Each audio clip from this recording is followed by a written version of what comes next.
Assalamualaikum warahmatullahi wabarakatuh. Untuk syarat-syarat menyelesaikan tugas sejarah Indonesia, pada video kali ini saya akan membahas bab 2 yang materinya tentang kolonialisme dan imperialisme, perang melawan Portugis dan kongsi dagang VOC.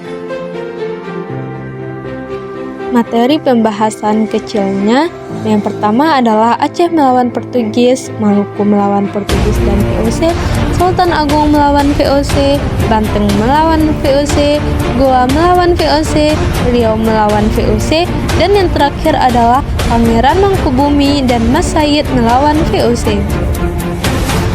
Perlawanan Kerajaan Aceh. Jatuhnya Malaka pada tahun 1511 oleh Portugis membawa keuntungan bagi Aceh. Banyak para pedagang Islam yang pindah ke Aceh. Hal tersebut mendorong Aceh berkembang menjadi bandar dan pusat perdagangan. Perkembangan Aceh tersebut oleh Portugis dianggap sebagai ancaman sehingga pada tahun 1523 Portugis di bawah pimpinan Hendriks dan pada tahun 1524 di bawah pimpinan De Souza melancarkan serangan ke Aceh. Namun, serangan tersebut mengalami kegagalan dan Portugis selalu berusaha mengganggu kapal-kapal dagang Aceh. Tindakan-tindakan kapal Portugis tersebut telah mendorong munculnya perlawanan rakyat Aceh. Untuk mengadakan perlawanan, Aceh melakukan langkah-langkah berikut. Yang A. Melengkapi kapal-kapal dagang Aceh dengan persenjataan, meriam, dan prajurit. Yang B. Mendatangkan bantuan persenjataan sejumlah tentara dan beberapa ahli dari Turki pada tahun 1567. Yang C. Mendatangkan bantuan persenjataan dari Calicut, India, dan Jepara. Pada masa pemerintahan Sultan Iskandar Muda, semangat untuk mempertahankan tanah air dan mengusir penjajah asing terus meningkat. Sultan Iskandar berusaha memperkuat pasukan. Aceh juga menyiapkan pasukan gajah dan milisi infanteri. Untuk menghadapi serangan tersebut, Portugis harus mengerahkan semua kekuatan, namun serangan Aceh tersebut tidak berhasil mengusir Portugis dari Malaka. Melawan Portugis dan VOC dipimpin oleh Sultan Hairun, Sultan Baabullah. Sebab perlawanan yang pertama, monopoli perdagangan Portugis, yang kedua, mengganggu kedaulatan kerajaan-kerajaan yang ada di Maluku. Akhir perlawanan, Sultan Hairun dibunuh Portugis, Sultan Baabullah berhasil mengusir Portugis.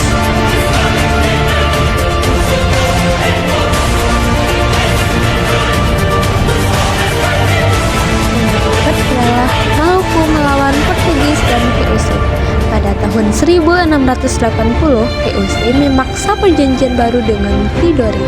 Semua kerajaan Tidore sebagai sekutu VOC turun statusnya menjadi vassal. Sebab perlawanan yang pertama, penempatan Tidore sebagai daerah kekuasaan VOC menimbulkan protes dari Pangeran Nuku. Akhir perlawanan. Dalam perlawanan tersebut, VOC kewalahan dan Sultan Nuku saat itu sudah diangkat menjadi sultan berhasil mengembalikan pemerintahan Tidore dan berdaulat sampai beliau meninggal dunia. Sultan Agung melawan VOC dipimpin oleh Sultan Agung. Yang kedua, sebab perlawanan. Yang pertama, tindakan monopoli perdagangan yang dilakukan VOC. Yang kedua, VOC sering menghalang-halangi kapal-kapal dagang Mataram yang akan perdagangan ke Malaka. Yang ketiga, VOC menolak untuk mengakui kedaulatan Mataram. Yang keempat, keberadaan VOC di Batavia telah memberikan ancaman serius bagi masa depan Pulau Jawa. Yang berikutnya adalah akhir perlawanan. Yang pertama, serangan 1 dan 2 gagal karena kurang persediaan makanan, persenjataan kurang lengkap, jarak Mataram dengan Batavia sangat jauh.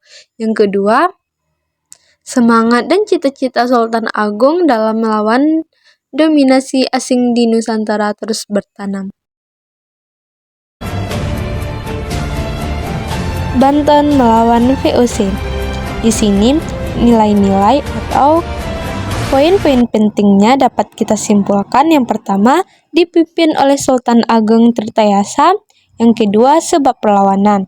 VOC ingin menguasai kerajaan Banten karena mempunyai pelabuhan yang penting untuk perdagangan. Yang ketiga, VOC menggunakan politik divide et impera, yaitu membujuk putra Sultan Ageng, Sultan Haji, untuk memberontak Sultan Ageng dan bekerja sama dengan VOC. Poin terakhir adalah akhir perlawanan. Sultan Ageng ditangkap dan ditawan hingga wafat tahun 1692 dan ditandatangani Perjanjian Banten 1683. Berikut ini adalah tampilan Perjanjian Banten. Yang berikutnya adalah perlawanan Kerajaan Makassar. Poin-poin penting yang bisa kita ambil dan pelajari di sini adalah yang pertama, dipimpin oleh Sultan Hasanuddin.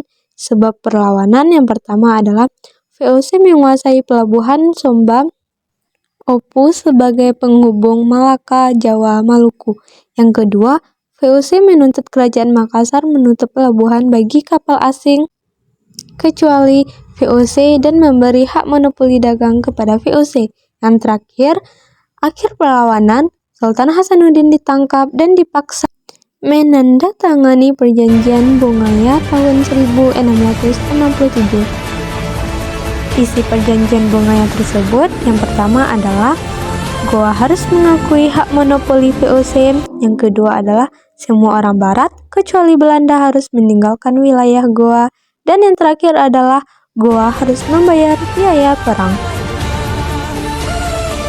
Dan yang berikutnya adalah Riau melawan VOC. Dengan politik yang memecah belah, VOC mulai berhasil menanamkan pengaruhnya di Riau. Kerajaan-kerajaan kecil seperti Siak, Indragiri, dan lainnya terdesak oleh VOC, sehingga beberapa kerajaan mulai melancarkan perlawanan. Perlawanan tersebut dilakukan oleh kerajaan Siak dengan rajanya yaitu Sultan Abdul Jalil. Dan beberapa lainnya adalah yang terakhir adalah Loji dibakar dan rombongan Sultan Siak kembali ke Siak dengan kemenangan meskipun belum menginginkan VOC.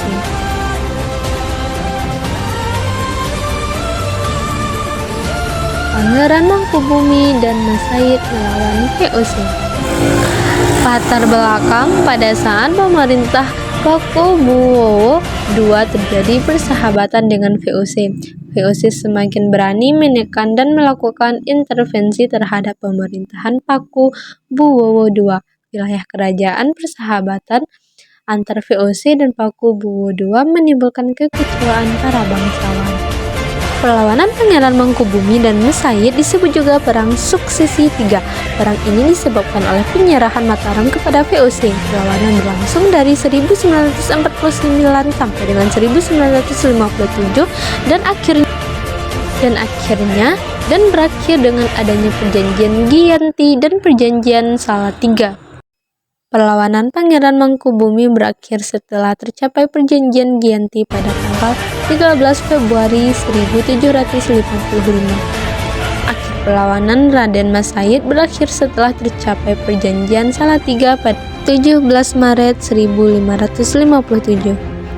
Sekianlah video yang dapat saya sampaikan kepada teman-teman. Untuk guru pembimbing, saya ucapkan maaf untuk kesalahan dan banyak terima kasih. Dan itulah video yang bisa saya sampaikan untuk melengkapi tugas dari sejarah Indonesia. Assalamualaikum warahmatullahi wabarakatuh.